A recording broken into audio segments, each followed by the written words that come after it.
Hello everyone, this is part 4 of What If Naruto Was Neglected and Escapes to Kumo, and I hope you guys enjoy this video and to like, to subscribe, to share, and check out the playlist, to see more comment down below. Now let's start the intro. They call me a god. They call me a god. They call me a god. Join my membership, the perks are great. It's in the description. The third year at the academy was what you would expect from the training of future child soldiers. Steady improvement with heavy emphasis on the basics and improvement of fundamental skills. The workload was also increased for the students. They reported to school 1 hour earlier, which was added directly into an extra hour for the morning workout. The children were still being taught standardized katas for taijutsu and kenjutsu, but year 3 allowed them to choose between 5 different styles. The education focused on real-life application of math, science and biology with a tinge of important history. All in all, it wasn't that important. The third year is also when students started doing D-rank missions within Kumo. It was a change and a show of trust that would be severely punished if the trust were broken. Rather than your typical sensei, Chunin would accompany 3 students to perform the missions. It was also when teams were assigned and tried out. Rather than throwing graduates into a blender and hoping they instinctively knew how to work as a team, the academy divided students up and saw them as temporary teams. I wasn't like the fools from Konoha. He didn't care about balancing teams out. He and Kushina agreed that having the top students placed with other top students would create teams that far outshined their peers and had the potential to create teams that exceeded Konoha's legendary Sannin.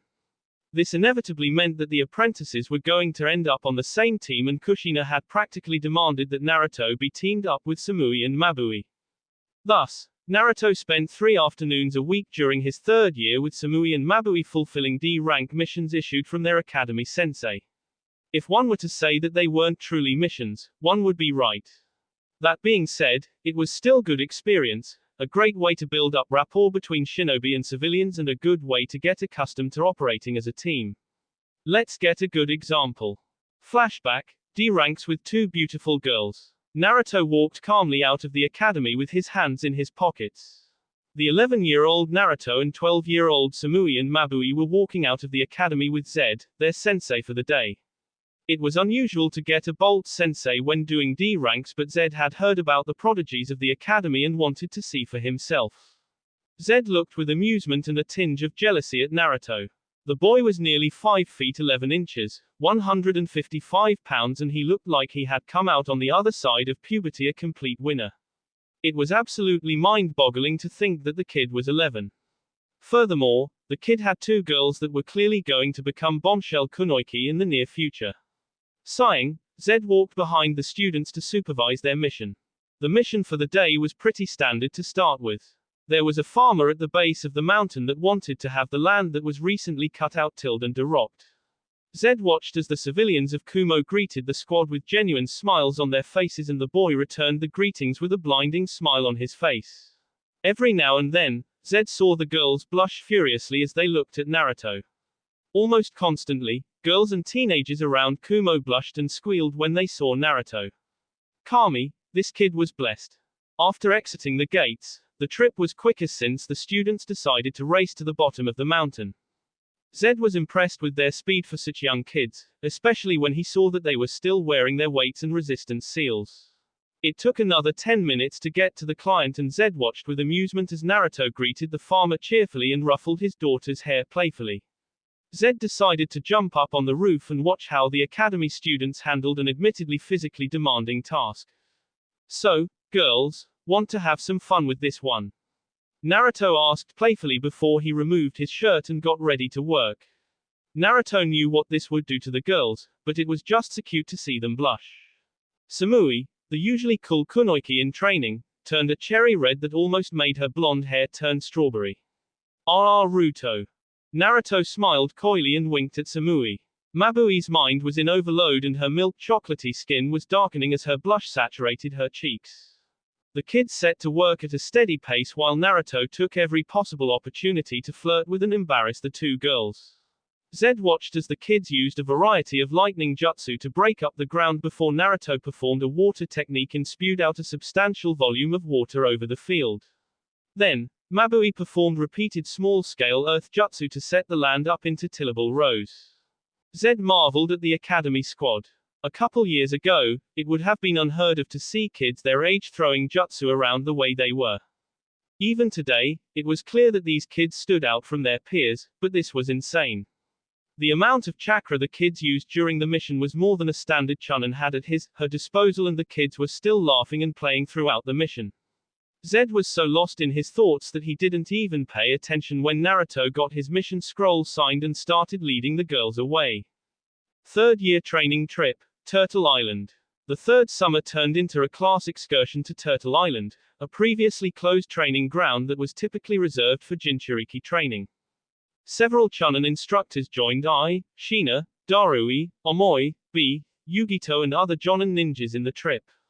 All 40 students of Naruto's age group set up camp in the safe zone on Turtle Island. They took training excursions into the forests and mountainous spines of the turtle's back. The regular 6 were allowed more liberties when entering the forest due to their higher performance than their classmates. It was during one such excursion that Naruto was showing the mountain climbing exercises that the Raikage had him doing. The group was following Naruto up one of the bigger spines on the turtle's back that was basically a mountain for all intents and purposes. During this climb, Naruto was leading the group and encouraging them to keep up with him. Naruto was carrying a pack on his back that weighed 300 pounds, but that didn't stop him from being able to lap his group. Come on, Mabui-chan, I know you can do it. Just a little bit further and there is a ledge you can rest on. Tayuya, I see you slacking, don't give up on me yet. Naruto shouted down to the group below him. Mabui gave a silent nod, but Tayuya was not so patient. Screw you, shithead. I am trying, but this is a long climb. Not everyone has your enormous chakra reserves. Naruto's boisterous laughter incensed Tayuya further. Tayuya finally lost her shit when a Naruto clone jumped down to just above her position and started providing encouragement to get her to climb. Okay, it wasn't so much encouragement as it was sibling taunting. The clone then had to secure Tayuya with a chakra chain after she lost her concentration when attempting to attack the clone. This left one infuriated redhead pouting on a ledge of the mountainous spine. Naruto left the group resting on the ledge and went to complete his climb.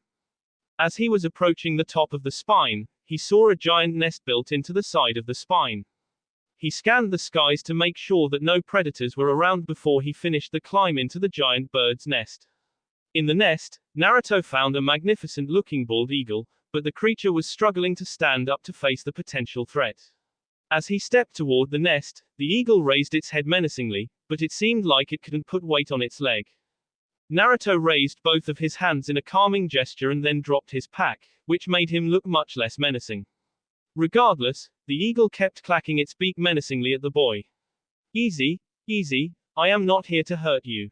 He took a cautious step forward with his hands maintaining the open posture. You look hurt, I want to help, will you show me?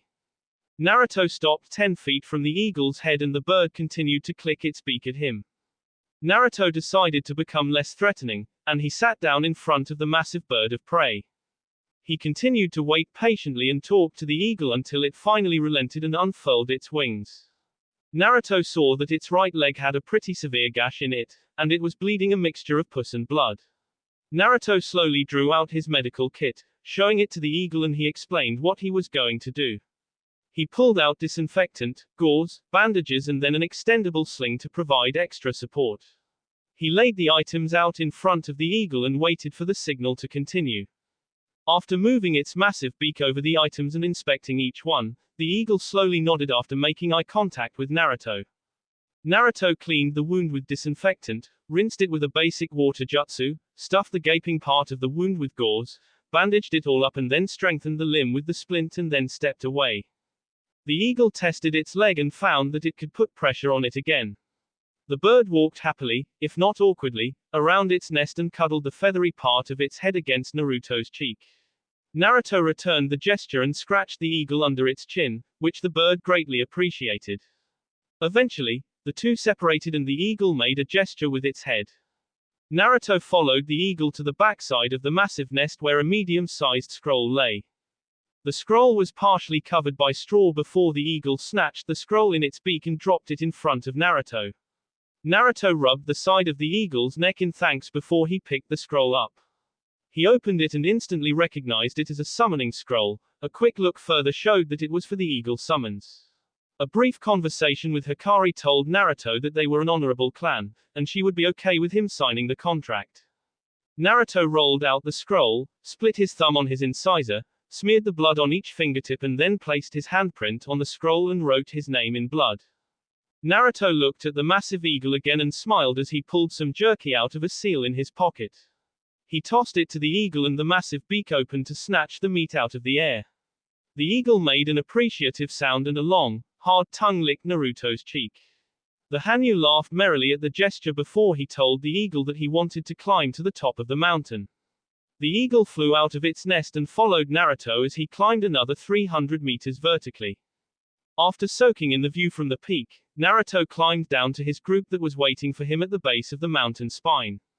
He greeted them merrily before he noticed the group tense up. Moments later, the massive eagle landed behind Naruto, and he scratched it under the chin again. He told the story to his friends before the girls glommed onto the newest, feathery member of group. The eagle seemed to appreciate the affection but eventually flew back to its nest. The rest of the training trip passed without incident and the students returned to Kumo for a 2-week break before going into their 4th year. I was ecstatic about Kumo gaining a new summoning contract and Kushina was proud of her son. Things in Kumo were going well in general, especially when the Uzumaki, or Maki, family was involved. Time skip, final apprentice trip, a trip to Kiri. Naruto was now 14 years old and most of his group was 15. The 6 years at the academy flew by with massive progress of the test class.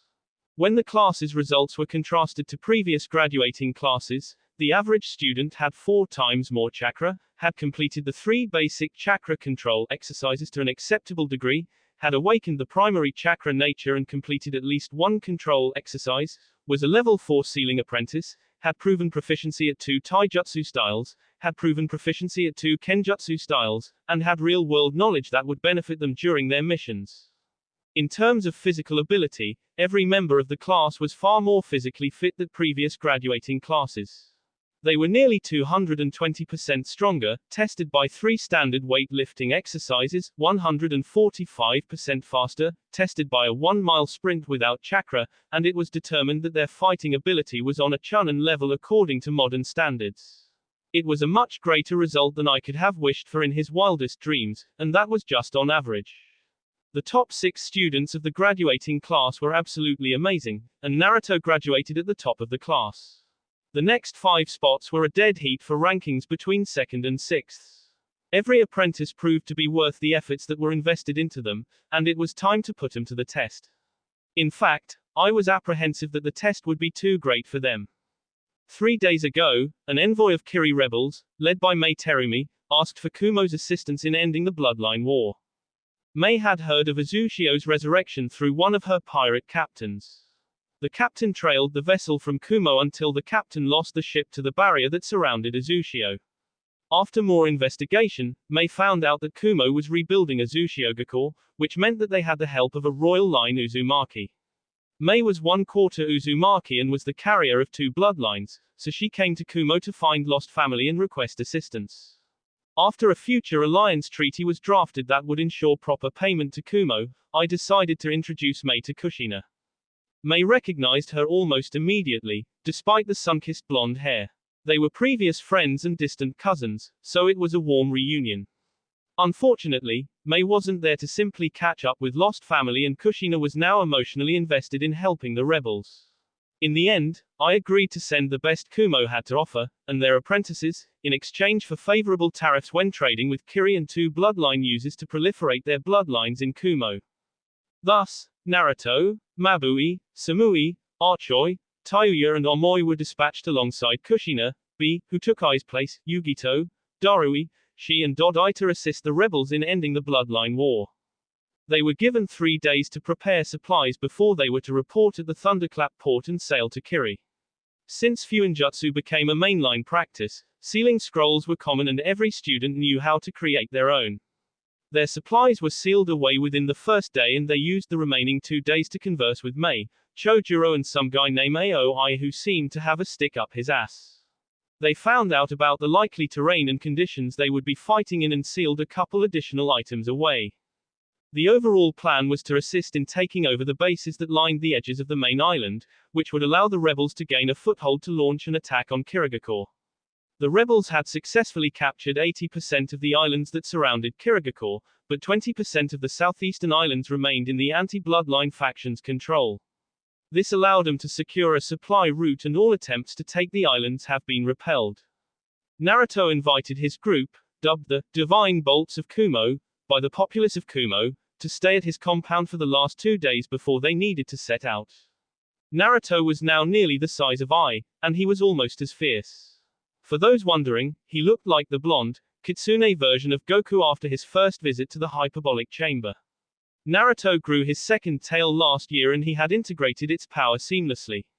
Naruto would never have the chakra control required of a medical ninja, but if you needed a mobile artillery, Naruto would suffice. Naruto worked more and more frequently with Ai, and he now adorned 3 golden bracelets on each wrist, in homage to his sensei. Each bracelet weighed 100 pounds, and his armored slick vest weighed 200 pounds. Each leg adorned combat boots, and the boot straps were actually weight bands. He carried 200 pounds on each leg, and he moved with ease due to his mastery of passive body reinforcement.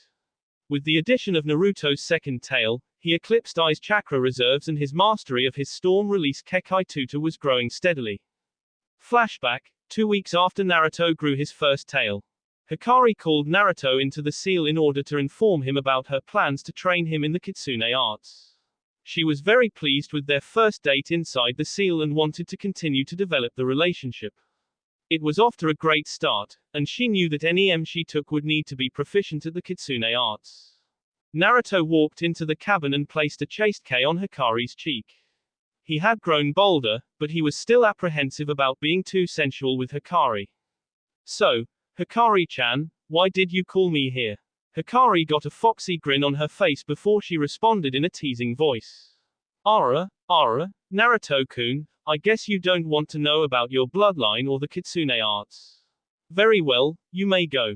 Naruto immediately got down on his knees and began begging the kitsune goddess in an overly exaggerated way. Oh, great Kyubi-sama, please forgive this petulant mortal that dared to incur your wrath. I swear I will obey you, oh beautiful kitsune, have mercy on my soul. Hikari covered her mouth with her hand and giggled melodiously. Oh, stop it, Naruto-kun, that was too much. A smile threatened to spread beyond her hand as she looked down at the cheeky grin on Naruto's face. Okay, let's get to it then.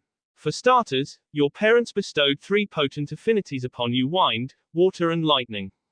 During your Hanyu transition, these merged into a Kekai Tuta that most people would refer to as Storm Release. It incorporates the 3 elements to strengthen your elemental jutsu and will become a terrifying force if you develop it. Naruto was drooling at the prospect while he was still on his knees from his earlier antics. He remained mouth agape until Hikari caressed his whisker marks with her right hand. The sensation drew a purr out of Naruto and broke him from his stunned silence. So, that's like way stronger than a Kekai Genkai, right? Hikari nodded. A Kekai Tuta infuses 3 elements while Kekai Genkai typically incorporate 2. The power difference would depend on the elements combined. I will tell you that it will require you to acquire mastery over your 3 elements. The rest will be experimentation since you are the first known user of the Kekai Tuta version of Storm Release. I know that Kumo had some 2-element Storm Release uses, so I would recommend you start there. Thanks, Hikari-chan. That was very helpful. So, you mentioned kitsune arts. What is after the transformation jutsu? With one tail you have Kitsune Illusion, False Death, and Kitsune Illusion, Erase Presence. Work on the second one first because you are fairly poor at genjutsu, and that is me being nice. I will create a scroll and you can practice in the seal before practicing outside. Oh, I see. You just wanted an excuse to spend time with me, eh? Naruto wiggled his eyebrows and smirked at Hikari. Hikari answered that with a polite giggle before ejecting him from the mindscape. End of flashback. Naruto had devoted himself to his elemental mastery. Water and lightning were far easier than wind, or at least they were until Naruto met his eagle summons. After summoning some battle eagles, Naruto focused his chakra and summoned the leader of the eagles named Merika. The bird of prey was extremely proud, menacing, and looked like she could pick up several fully grown shinobi in her talons without breaking a sweat. Naruto remembered the awkward introduction and how Merika demanded that he remained mounted on her for a quick flight, as she called it. That flight was terrifying and freezing and blood-boiling at the same time. Merika took him on several different wind currents and sped around the elemental nations, over the oceans and over the eastern continent at breakneck speeds. After spinning, diving, turning at nearly 90-degree angles and trying everything she could to shake him off, Merika finally acknowledged Naruto as her summoner. Naruto was extremely grateful for his chakra chains that anchored him to the eagle's neck. In celebration, Naruto had her take him to a beach on the edge of Lightning Country, and he used a water jutsu to lift nearly 200 cod out of the ocean in a water prison. He infused the water prison with lightning chakra to cook the fish, and then he dumped the cooked fish on a rock. Merika responded by nestling her cheek into Naruto and offering her daughter, Virginia, as his summon partner. Naruto graciously accepted. The Eagle clan were masters of futon jutsu and taught Naruto how to shape blunt and slicing wind jutsu. They gave Naruto wind nature control exercises to control currents around his body, push boulders along the ground, and eventually slice through boulders. Naruto was better at the blunt wind jutsu like futon, great breakthrough, and futon, wind hammer, that used blunt force wind jutsu. Virginia told Naruto that he would need better control to truly master slicing wind jutsu. Virginia did teach him futon, slicing talons, which Naruto used alongside his kitsune nails to create 4 separate, meter-long wind blades that extended from his fingernails. As a point of reference, Virginia's slicing talon jutsu made wind blades that were 10 meters long and could cut through nearly 5 feet of concrete. Naruto worked with Iron Darui to start working on his storm release. It was a far touchier process than he thought it would be. Luckily, shadow clones were an expendable and renewable resource to test new jutsu. Naruto started with Raiten, Lightning Ball, as a base reference. He worked to integrate the 3 elements of storm release, and after a couple months, he was able to form Raiten, Storm Ball. He created a storm ball in his hand and encased the 3 elements in a wind barrier. He could then throw the ball at his target, and the results were electrifying. It completely obliterated any single elemental defense that tried to stop it before continuing on to its target. The only jutsus that Naruto was able to convert into storm release were the simplistic D and C rank jutsus. Anything that required high amounts of shape control and manipulation became too complicated when incorporating 3 elements. Naruto was sure he would get it eventually, but for the time being it seemed like it was too much power to control at once. I was immensely proud of his apprentice, and he was leaning much heavier on him during training. If he wasn't so confident in Naruto, he never would have allowed Naruto and his group to go to Kiri. Returning to the mission to Kiri, Naruto and his group found themselves passing time on the ship. It was an incredibly boring week-long journey to Kiri, and Naruto was getting stir-crazy. With the advent of his second tail, his mother's containment seal was getting strained. It was also much harder to control his pheromones now that he had reached demonic age of maturity. The second tail essentially doubled his base release of pheromones, and the results on his female friends were interesting. When Naruto was working out, it was common for the girls to stop what they were doing and start staring at him while drooling from the mouth. Kami forbids he took his shirt off in their presence, then it became 10 times worse. If they were an enclosed space, such as a ship cabin, the effects got even stronger. They would pant, sweat, their panties would get noticeably wetter, and Naruto sensed it all. The smell of their womanhood would start to distract Naruto, and then you were left with a bunch of horny teenagers trapped in a room. It didn't help that Hikari kept saying that Mabui and Samui already had her stamp of approval. For that matter, Kushina and Anko were pretty much egging him on instead of cautioning against it, and he was on the last legs of his willpower. Okay, girls, I think it is time we cleared up what is going on here. I think you both know how much I care about you, but in case you are oblivious, I care deeply for each of you. You both know about Hikari-chan and my love for her. What I want to know is, where do you two stand? Mabui simply leaned further into him and rubbed her cheek on his chiseled chest. Ruto-kun, I can safely say that I love you. I do not care about sharing you so long as you hold me close in your heart. If loving you means I get to love Samui-chan too, then that is all the better. She ended by placing a soft K on his cheek. Samui listened to Mabui impassively before she livened up and her icy blue eyes linked with Naruto's. Look, Ruto, it's cool with me. Mabui is my coolest friend and I think it would be cool to try things out. As far as Hikari, I don't really know. Until we spend more time together, all I know is what you tell us about her, and she seems cool. Hikari giggled through the mental link. Hee, tell Samui-chan that she is pretty cool too. I am fine with sharing each of them. Ask them if they are bi-curious for me, would you, Ruto-kun? Naruto blushed furiously, which was noticed by each girl. Hikari says you're pretty cool too, Samui. She wants to know if you girls are, bi-curious. A serene fit of giggles filled Naruto's ears. Mabui answered first, I wouldn't mind trying. I haven't gone out of my way to be with a woman, but I wouldn't mind trying if it was Samui. The normally stoic Samui blushed furiously before she answered, well I guess that would be cool. They finally arrived at a port on a western island of Mizu no Kuni and were led to the rebels' main base. Mei was welcomed back with open arms and enthusiasm by the rebel forces. The Kumo reinforcements did not receive such a warm welcome, but that was to be expected.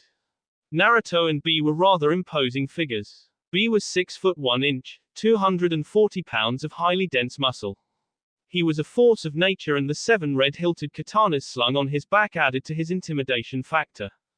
Naruto was 6 foot 2 inches, 215 pounds with neck-length blonde hair tied back into a manban. Naruto's face was covered to his nose in a black cloth fiber mask to hide his whisker marks. Naruto wore a Western-style greatsword on his back with the eagle head pommel peeking over his left shoulder. The blade was 5 inches wide and over 5 feet long from hilt to point. On his waist, he had a traditional Uzumaki katana clipped to his belt. The blue cloth hilt led to a sapphire pommel that was cut into a whirlpool shape. Naruto wore a dark blue long-sleeve shirt that peeked out from his hardened Kevlar armor that covered his chest and back, imagine slick body armor.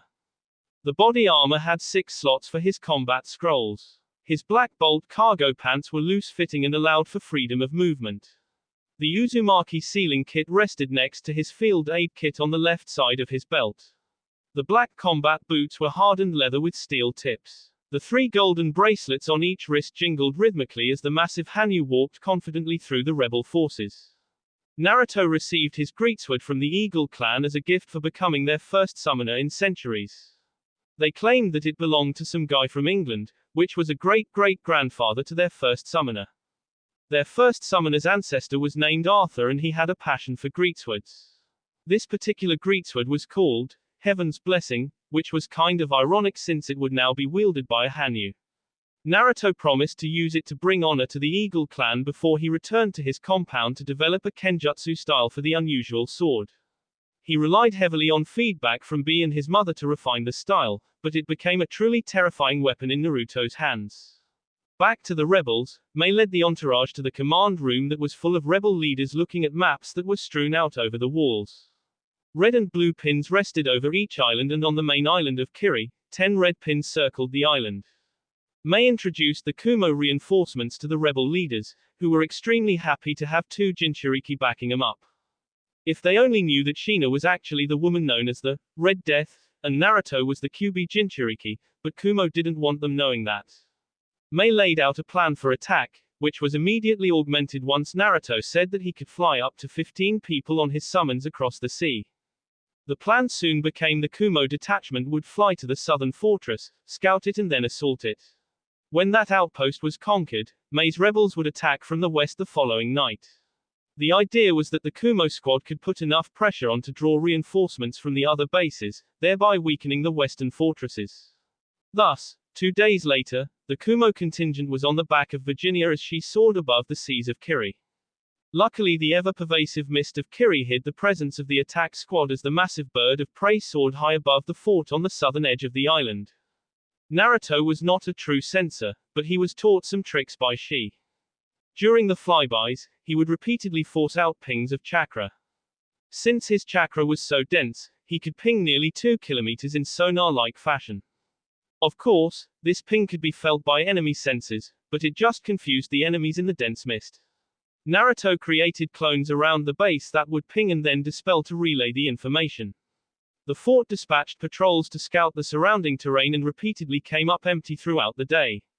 By the time night fell, the outpost was confused and frustrated with their sensor ninjas due to the constant freakouts.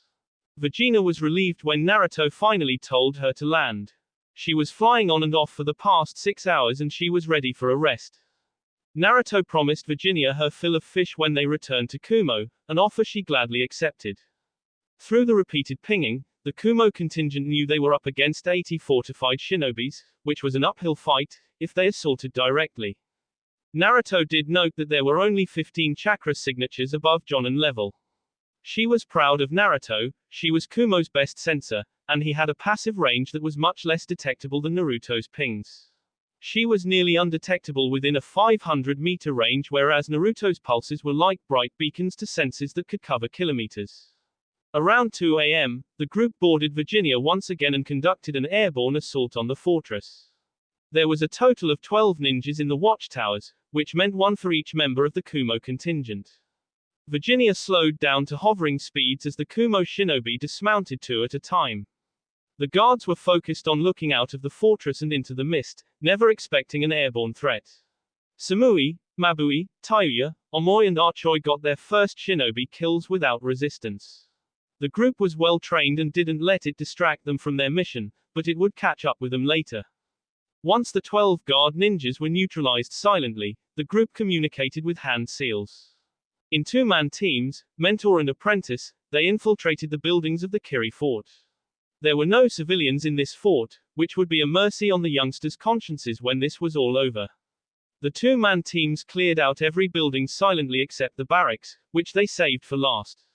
She signaled that there was a total of 40 ninjas sleeping in the barracks, which was about what they expected. The Kumo squad surrounded the barracks and placed a total of 40 explosive tags on the building, explosive tags made by Naruto, which were infused with yokai. After placing the tags, they jumped to cover and positioned themselves in a circular formation around the barracks. Kushina signaled from 5 down to 1 before a massive explosion echoed across Kiri. It created a veritable firestorm that destroyed the barracks in its entirety. There were 0 survivors. The mushroom cloud hovered above the mist's fort for nearly a full hour before finally dissipating. Meanwhile, the Kumo contingent sealed up everything useful that was in the base, including swords and weapons off the dead shinobi. They didn't bother picking through the wreckage of the barracks, but they did acquire some good intelligence from the command post, which Kushina and Mabui had cleared out earlier. Solid proof that Konoha was providing support to the anti-bloodline faction of the Civil War. Letters signed NE, the calling card of route according to Kushina, detailed shipments of weapons and food that were provided by Konoha to Kiri forces. It took 20 minutes for the Kumo group to seal up useful items in the base while she was on constant lookout. She detected a scouting party sent from the base to the east that was 400 meters out and closing slowly. He alerted his team with the chakra mics of their presence and a hasty ambush was set. Since the scouting party was moving slowly through the cover of mist and nightfall, they weren't ready for a sensor that could easily point them out. Kushina let out a massive, Sutan, water colliding wave, that Naruto, Samui and Mabui empowered with, Raiten, electric flow. The lightning jutsu was specifically developed by Daruи to empower Sutan jutsus and it added a powerful shock to any water. Especially when 3 people used it simultaneously. Needless to say, the scouting party never got a chance to report back to their outpost. After placing more explosive tags around the base, the Kumo contingent vacated the premises and waited for reinforcements.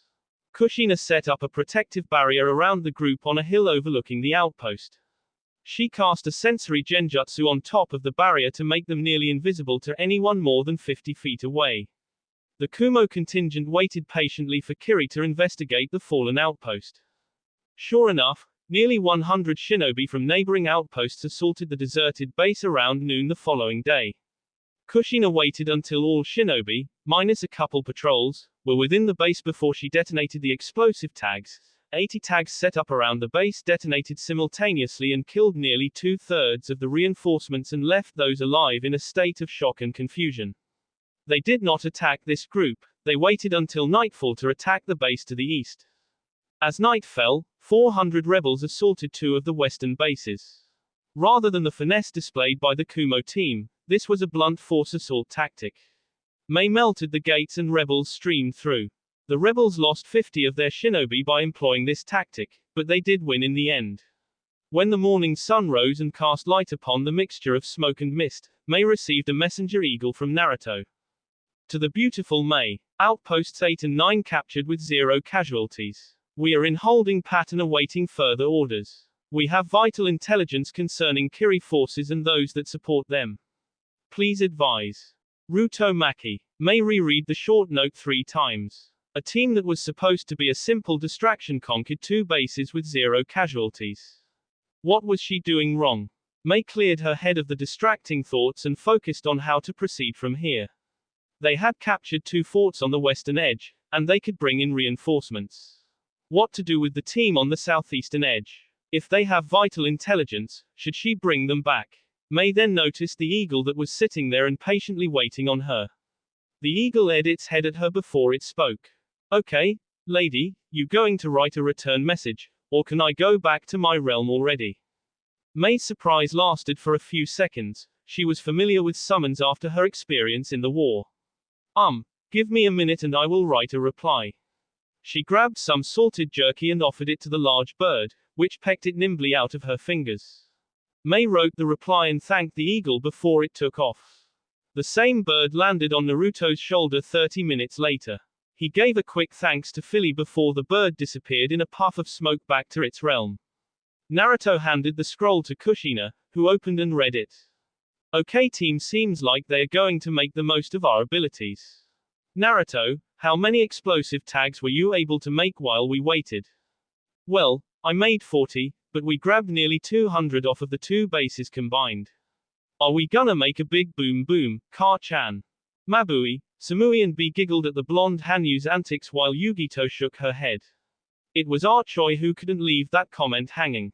Yeah, let's prepare something fiery hot for this next base. He cheered while pumping a fist into the air.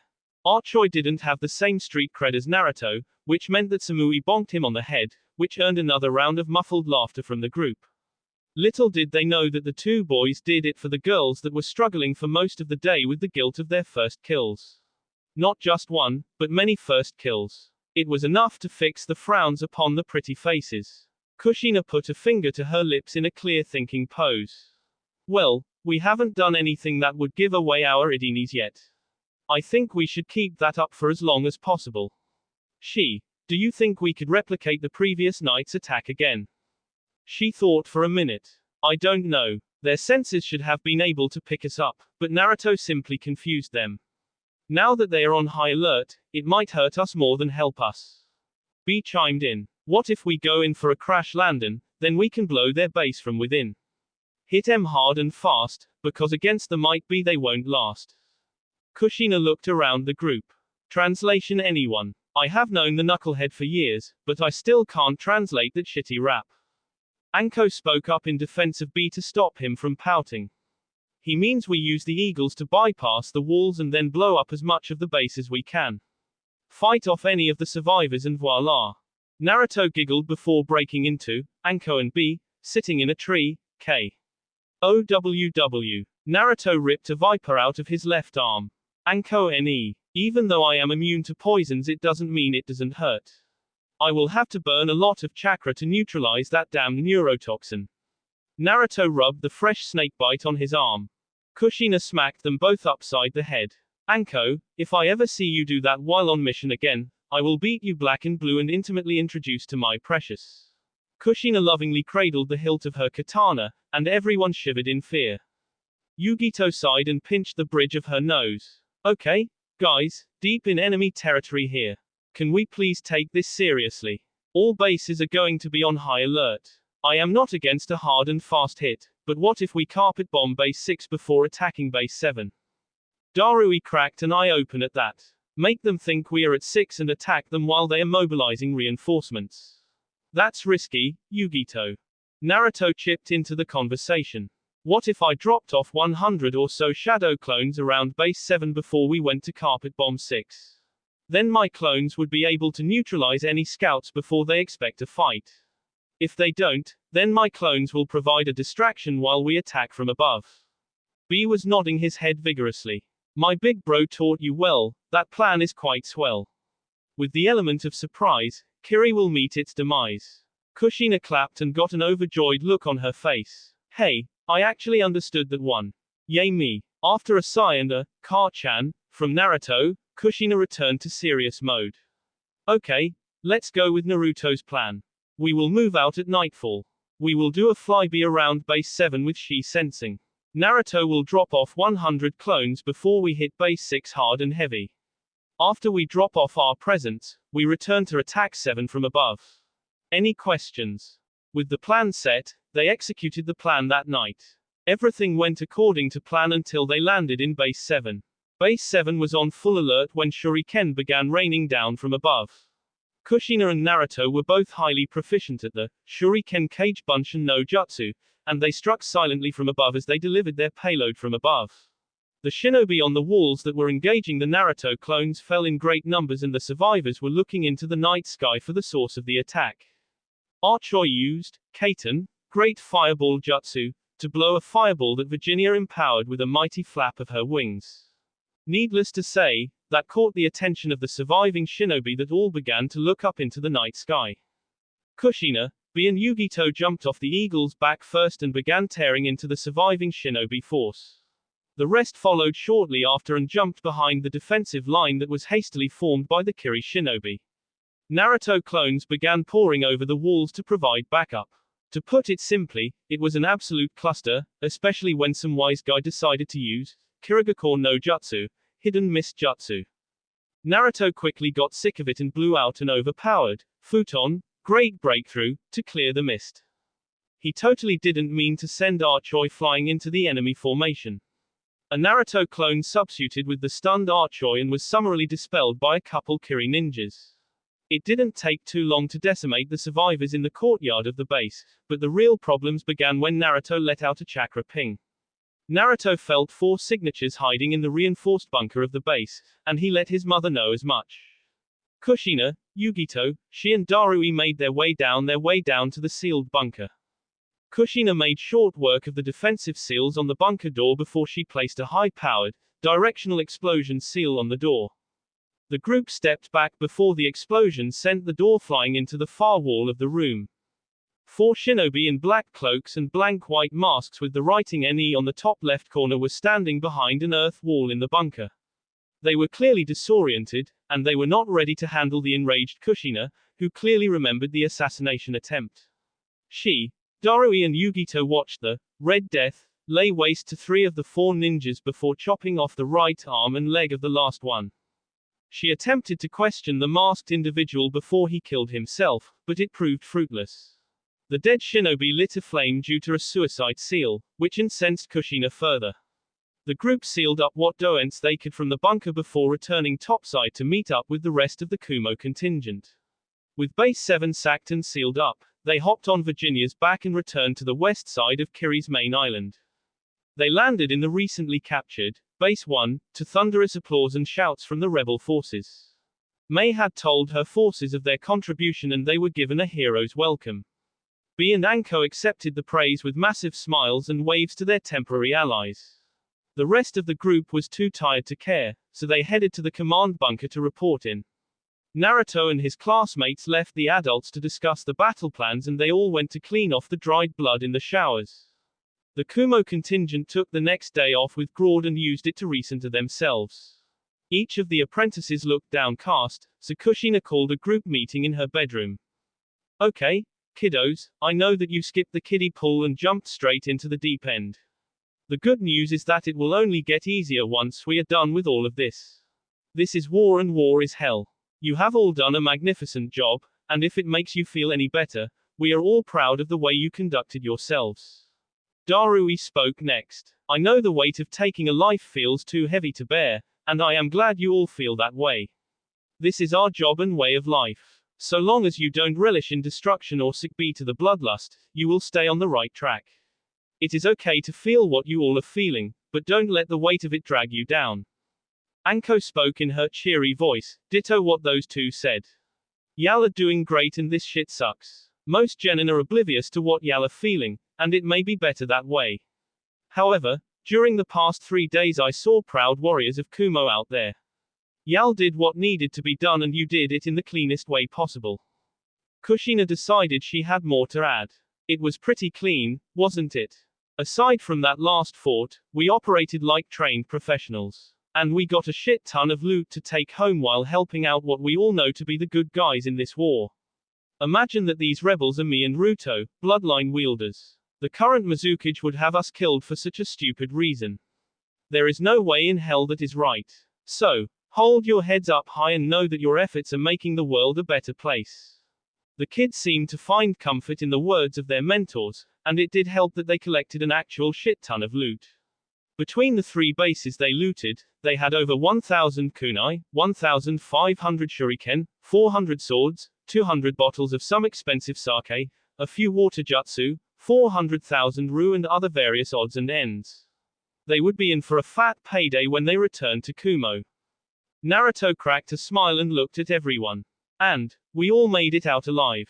I heard that the rebels lost over 50 men on just 2 bases. So long as you all are safe, I will be okay. That seemed to pull his friends the rest of the way out of their slump.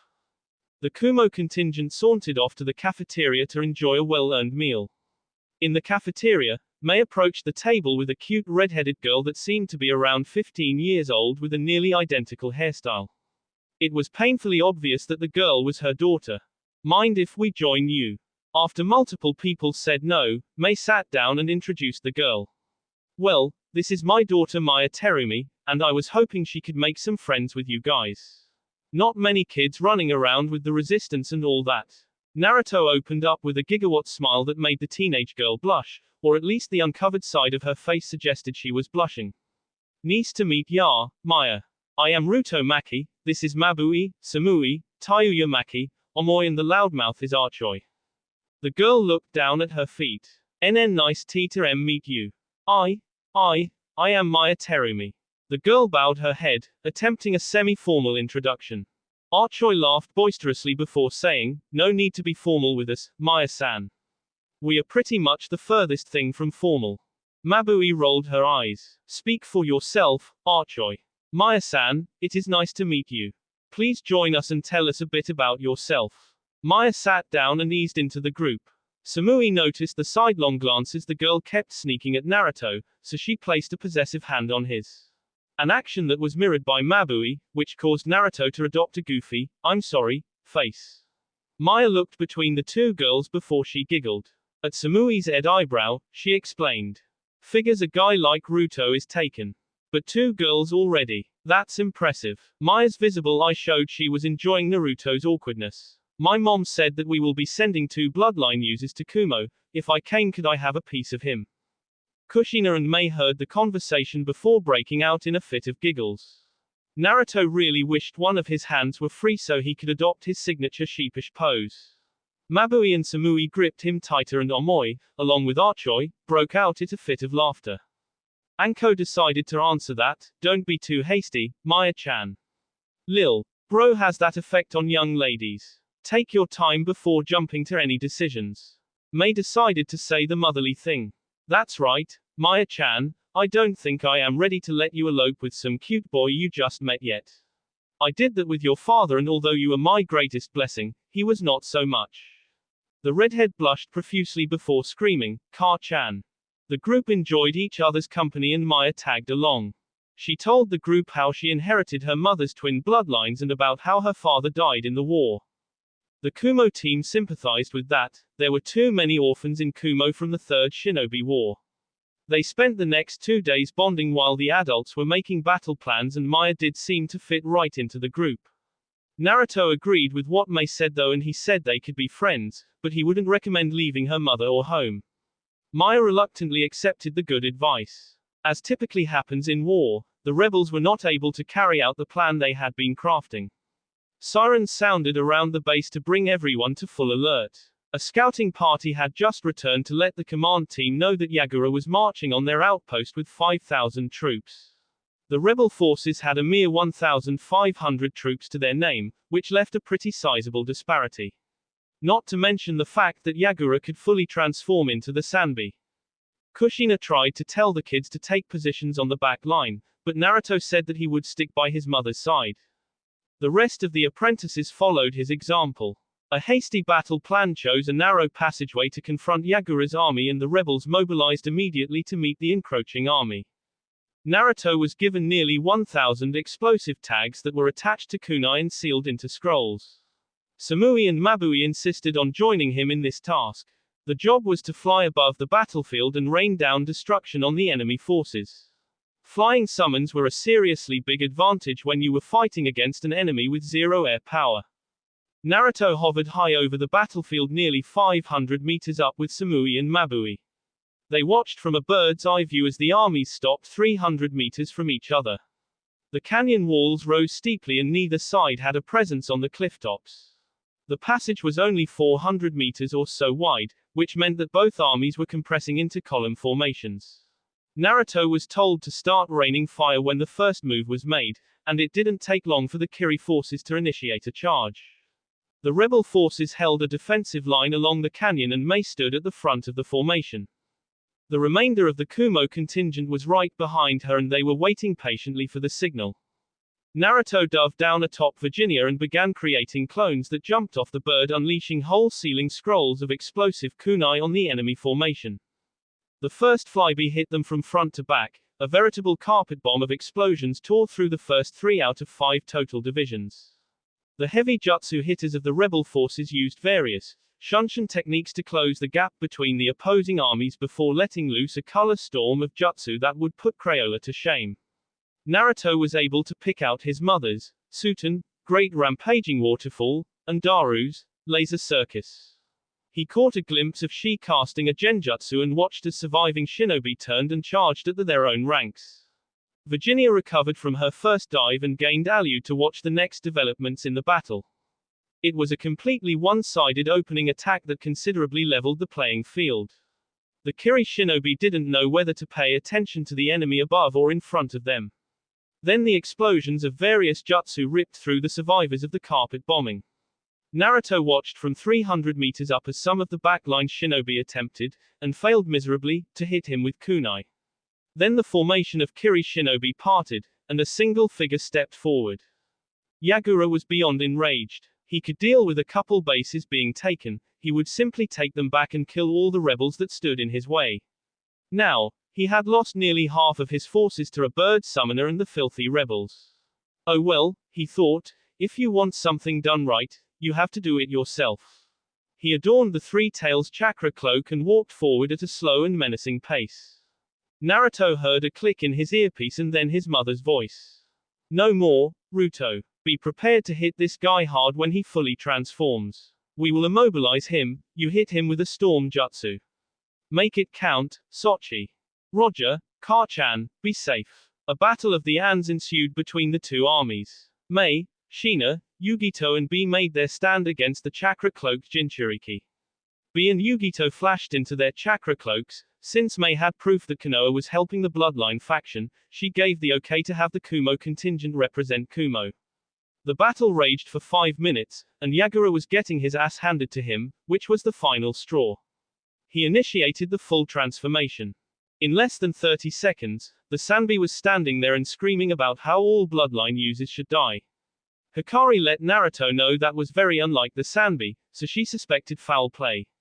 Unfortunately, Naruto was in no position to pull punches when a fully released Biju was on the same battlefield as his mother. The canyon was too narrow for B to comfortably transform, and he didn't think he would need to anyway. The massive three-tailed turtle rolled into a ball and then sped toward the rebel army, like some hedgehog we are all familiar with, but much, much slower and more destructive. Naruto watched Mei create a massive swamp of lava. It was like a lava version of the Earth Flow River jutsu. Darui launched a laser circus at the oncoming Biju to slow it down, and Kushina launched a high penetration water laser, a thin, high-powered water jutsu at the Sanbi's hardened shell. The jutsus impacted and slowed the giant turtle down enough that the Sanbi got stuck in the lava. Naruto ordered Virginia to dive as he focused the biggest storm release, storm ball, he could muster. He got it to be about the size of a basketball before Virginia bottomed out her dive and Naruto released the jutsu onto the back of the Sanbi. The brilliantly glowing orb sped down from the sky, penetrated the outer shell of the Sanbi and then detonated. A condensed storm seemed to form just inside the Sanbi's shell before the hardened shell could no longer contain the energy. The explosion ripped open a 30-meter crater in the Sabi's shell and sent electricity arcing throughout its body. Kushina took advantage of the timing and cut a prepared seal out of red scroll she carried on her back. She disappeared in a water shunshin and appeared atop the Sanbi near the freshly destroyed shell. She jumped down into the crater and slapped an Uzumaki style demonic suppression seal on the massive turtle. Slowly, the creature receded into its host, who lay in a crumpled heap on the lava. Hikari let out a soft whine in Naruto's head as she felt her brother, of sorts, die. Yagura was face down in the lava, slowly being eaten away by Mei's jutsu. Kushina grabbed what remained of his corpse and jumped toward the rebels. Mei jumped toward the Kiri army and used chakra to enhance her voice. Let that be the end of this. There has been enough bloodshed in Kiri for 100 lifetimes. I will offer pardons to those of you who surrender now. To those that resist I offer you nothing except death. Now choose. For such a beautiful woman, she was truly terrifying when she was in leader mode. The clatter of falling weapons could be heard from all over the Kiri formation. Rebels immediately moved to surround the formation, but Naruto saw 4 cloaked figures dart away. He pointed them out to the girls and Virginia gave pursuit. Naruto let his mother know where he was going, and he gave chase to the cloaked figures. After they used shunshin a couple of times in rapid succession, Naruto saw them stop and regroup on a cliff. He pointed them out to the girls and formed a quick battle plan. Virginia descended silently on the unaware cloaked shinobi. The mist prevented them from seeing the shadow of the great bird of prey until it was too late. Virginia launched a futon, wind talon slash, at the group and was able to catch 2 of the masked shinobi unawares. One jumped off to the left and Naruto dove down on him with his greatsword, sheathed in wind chakra, mid-swing. The shinobi attempted to block with a wakizashi, but Naruto's greatsword severed the blade with little resistance and then bisected the man. Samui and Mabui double-teamed the shinobi that dodged to the right and Samui was able to sever his left arm from the elbow down as Mabui's downward slash was blocked. Mabui quickly rerouted her momentum and lashed out with a kick that landed on the ninja's right shoulder and sent him stumbling toward Samui. Samui recovered from her first slash and launched into an upward slash from her downed position. She cut the man from right pelvis to left shoulder, deep enough to where the man wouldn't survive. The man lay on the ground, bleeding out for 15 seconds before blue flames incinerated him and the NE mask he was wearing. In a similar fashion, the other bodies self-immolated and left behind no proof. Oh well, Naruto bore a deep hatred for the root Anbu, and he reveled in the defeat and subsequent deaths. After making sure the girls were okay, Naruto whistled, and Virginia landed in front of them. That was a great use of the wind blade, Naruto-sama. It brings me joy to see the results of our training over these past 3 years. Virginia nestled her head into the nook of Naruto's neck and shuddered as Naruto hit that spot under her beak. Samui and Mabui watched the two with a mix of morbid fascination and a twinge of jealousy. Mabui broke him up with, "Well, aren't you two lovebirds getting along fascinatingly well?" Naruto formed his hand seal and created 200 shadow clones to assist in securing the prisoners. The real Naruto reported into Kushina and B, who were glad that Naruto had tied up loose ends that should keep Konoha in the dark for a bit longer. Kushina checked to make sure the kids were okay after their participation in the war. Strangely enough, they were fine, likely due to the fact that the kills weren't so up close and personal. Mei and Maya gave them a warm greeting, especially Maya who chose to jump into Naruto's arms and check him over like a worried mother hen. For the second time in less than an hour, Mabui and Samui grew tick mark over their temples at how naturally other females threw themselves at the boyfriend. Yes, most definitely, boyfriend is the right word, and they would have to confirm that with Naruto when there was time. The Kumo contingent stayed with the rebel forces until they successfully took Kiri with no resistance a week later. It wouldn't have taken so long if the rebels didn't need to frog march the prisoners with them. Mei proved to be a much more benevolent leader than Yagura was by the way she treated the prisoners humanely. In a short week, life could be seen in the prisoners' eyes once again as hope refilled their hearts. Hope for a better Kirigakure. The Kumo contingent was hailed as heroes in Kiri, and Mei's first official act as Mizukage was honoring the treaty that was agreed to when Kumo took the mission. An unofficial ally was the growing nation of Azuchiogakure, who was still just a collection of farmers and builders at this time. Kushina promised Mei an alliance so long as Kiri honored Azu's independence. It really helped that Mei was part Uzumaki and had earned Kushina's trust. Thus, after a teary goodbye from Maya and promises to see them again soon, the Kumo contingent bribed Virginia with 3 all-she-could-eat fish buffets to fly them back to Kumo. As for the 2 bloodlines that Mei agreed to send to Kumo, she asked for time to get her nation back on her feet, and then she would ask for volunteers that would like to help secure Kiri a new ally. She asked for leniency on this because she really had no clue what her forces even looked like after such a long and drawn-out war. Sheena agreed to give her time to get Kiri back on its feet, and she was sure I would agree. The group landed on an exhausted Virginia 5 weeks and some change after they left for the mission. I saw them coming and orchestrated a hero's welcome for the squad of shinobi. Proud citizens of Kumo lined the streets and cheered for them as they walked up to the Raikage Tower. Whispers of their achievements already beginning to spin out of control, but there was no harm in letting it happen. The group just soaked up the praise and pride of their people with smiles on their faces. They finally made it up to Ai's office in the Raikage Tower, where they gave him a full report. I apologized to the fresh genin for putting them in such a dangerous position. He thought that the kids would hang back and play more of a support role, but it turns out they ended up right in the thick of it. He was keenly interested in Konoha's direct involvement in a foreign civil war, but he didn't have a leg to stand on since he sent his best to help end the war. He paid them for an S-ranked mission and gave them a whole week off for their efforts. The group made their way down to the Maki compound, where they laid out and divided the spoils of war. Once again, the massive collection of weapons, scrolls and money made them all feel like kids in a candy store. There was nothing of the highest quality among the collection, but most of the Kiri swords would fetch a decent price. Archoi seemed particularly fond of 2 chakra sabers, one-handed, single-edged swords with thicker blades that were common among sailors and pirates. The blades were made from chakra-conductive metal, and Archoi simply wouldn't stop rambling about how hot the blades made him feel inside, so the group just shoved them into his arms and told him to shut up already. Mabui selected 2 wakizashis that were of a nice quality that she strapped in an X-holster on her back.